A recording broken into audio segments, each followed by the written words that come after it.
sa problème mooy moom li muy def ñëw du liggéeyam dama koo yërëm parce que nit ku ne ak sa métier bi nga xamante ne moom war te mu lay jëriñ ñëw xanaa ne bëggoo yóbbu sa yaay màkk bëggoo yóbbu sa papa màkk ku la wax ne man am naa papa ku la wax ne man am naa liyaay yaayam nga papa laa xam woon nuyu naa la maa ngi lay fay bu baax macha allah ki ñu taxawal kenn du tuuti ko présenté muy buur géwël mantane changer liggéey nga bañ buur géwël buur géwël kii buur respect bi ma jox dama la ñaan rek nga mayam léegi ko man delloo naa la sa respect bi delloo naa la ko de damaa xam ne nii nga bëgg a wax ak man dina fi ne ba 2 heures tamit duñ fi jóg kon buur ko su kon di nga ko bàyyi kon nan ko bàyyi ndax buur ko bàyyi ba way arrangé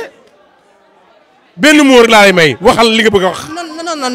nañ ko ñu bàyyi ko ñu bàyyi ko nan ko bàyyi loolu dara nañ ko bàyyi way arrangé mi ngi ñaaw de mantane changer liggéey nga bañ